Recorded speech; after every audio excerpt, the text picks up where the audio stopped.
Fala aí, pessoal, tudo bem? Bom dia, boa tarde, boa noite. E aí, pessoal do Dominantes Online, tranquilo? Bom, sou o Caio e hoje a gente está aqui para falar sobre filosofia, mais especificamente sobre a filosofia na modernidade, tá?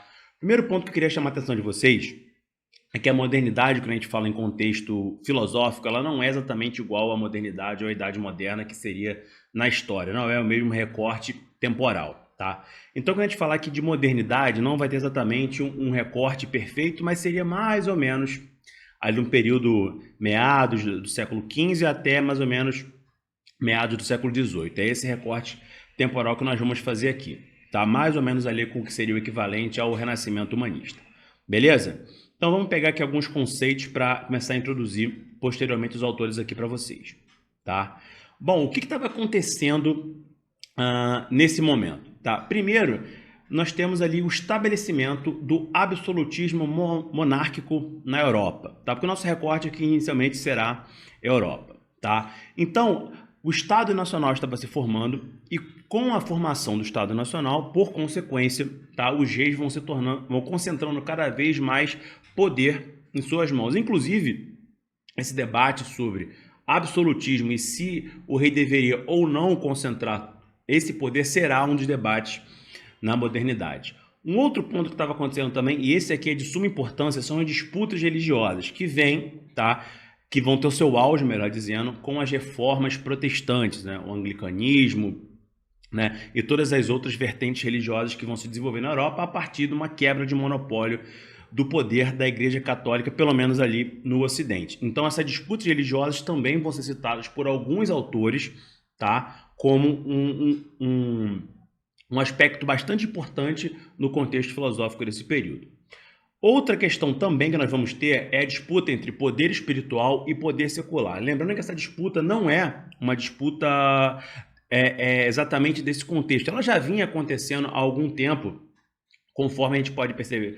Por exemplo, na questão da querela das investiduras. Então já existia esse debate sobre qual o papel do Papa, se era um poder político ou somente espiritual, ou as duas coisas, e se o rei também tinha essa questão. Afinal de contas, existia aquela questão do rei taumaturgo, ou seja, o rei que não era somente alguém investido em poder, mas que também tinha algum aspecto sobrenatural, como a gente vai ver depois que alguns autores vão falar nessa questão ali do poder do rei justificado a partir de uma perspectiva divina, tá? Então essa também é uma questão que vale a pena a gente prestar atenção. E um outro aspecto também que vale a pena a gente ressaltar aqui são as mudanças de paradigmas trazidas com o humanismo, com o Renascimento. Especialmente uma que é a questão antropocêntrica, ou seja, o debate ele sairá da questão divina e passará à questão humana, ou seja, o ser humano vai estar no centro do debate e homens debaterão sobre homens, sobre a sociedade dos homens. A questão divina, ela será deixada num outro plano, então também é um aspecto que vale a pena a gente salientar. E por fim, a gente pode também falar das primeiras noções iluministas que vão surgir, que alguns autores chamam de pré-iluminismo, outros de proto-iluminismo e outros, inclusive, de iluminismo mesmo que o século das luzes seja o século XVIII. Já no século XVII, algumas noções vão surgir, especialmente com John Locke, tá? Então, essas primeiras noções iluministas, elas virão ali uma espécie de descendência, né, do Renascimento humanista. Elas vão beber um pouco dessa fonte do humanismo, obviamente que vão ter algumas mudanças, mas elas também vão seguir mais ou menos nessa mesma fonte, trazendo cada vez mais o debate acerca dos homens e da sociedade dos homens e menos na questão religiosa. Então, todos esses aspectos que vão estar nesse contexto vão trazer uma série de outras noções que essas sim que vão classificar o que a gente entende como modernidade, tá? Então, essas noções, essas mudanças, esses aspectos que classificam a modernidade como um aspecto único, tá? São, primeiro, novas tecnologias, como, por exemplo, a luneta, que vai propiciar observações mais fidedignas, mais fiéis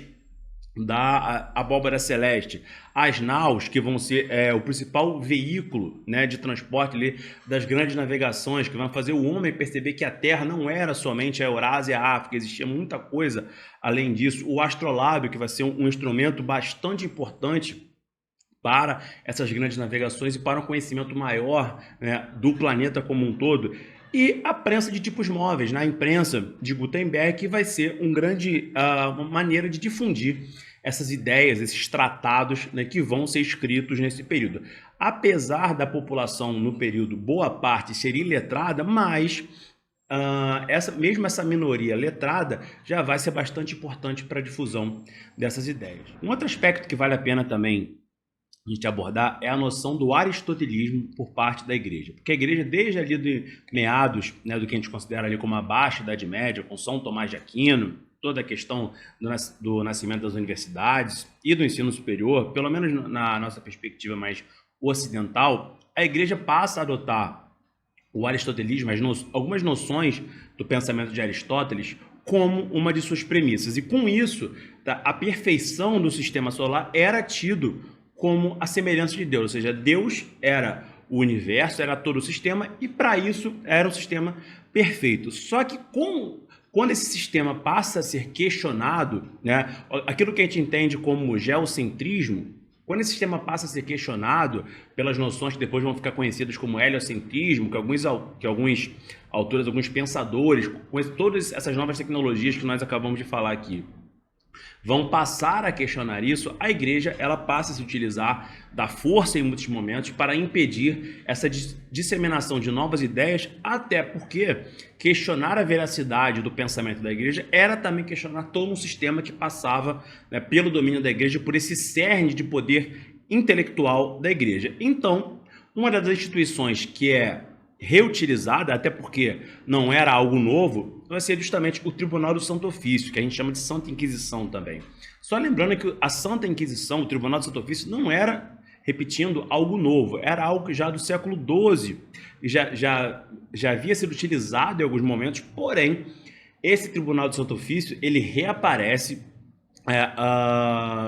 ele vem com mais força justamente porque agora não somente questões heréticas vinham sendo questionadas, mas também a questão da própria verdade, entre aspas, da igreja, a verdade do mundo, ou uma verdade divina baseada num pensamento intelectual da igreja. Então o Tribunal do Santo Ofício vai passar a perseguir não somente hereges, mas também simplesmente pensadores, como foi o caso de Giordano Bruno ou o caso de Copérnico, por exemplo. Então esse é outro aspecto bastante importante, e um aspecto que é importante salientar é que o Tribunal do Santo Ofício ele não vai ficar restrito à Europa, ele chega às Américas também, nessa perspectiva de perseguição e de concentração de poder nas mãos da igreja.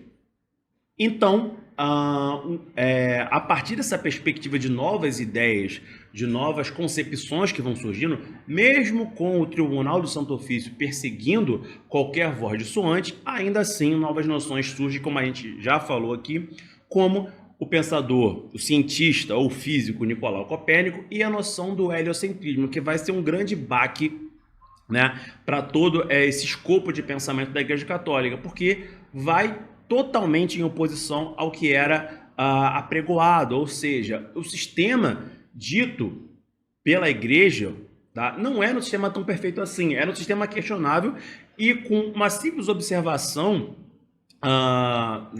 do céu, dos astros, especialmente com a luneta, né, e com todos esses instrumentos que propiciaram, né, essa observação mais detalhada, isso passou a ser muito facilmente questionável. Tá? Então, essa situação ficou cada vez mais insustentável e justamente esse choque entre poder secular e poder espiritual, né, uma laicização do pensamento ao passo que ainda existia uma grande concentração de poder com a igreja, é uma das características marcantes da modernidade. E um outro pensador que também ajuda a disseminar essas ideias é o Isaac Newton. Por mais que ele fosse um religioso, o Isaac Newton era um católico fervoroso, ainda assim ele estabelece a lei da gravitação universal, que é uma lei que mais ou menos rege como é que os corpos celestes, especialmente os corpos celestes do sistema solar, se movem. Então, ou seja, ao mesmo tempo em que ele era religioso fervoroso, ele estabelece uma lei baseada na física, baseada na matemática, para reger os astros. Ou seja, cada vez mais esse pensamento foge da Igreja Católica e passa a ser mais uma noção matemática, uma noção física, ou seja, uma noção laica.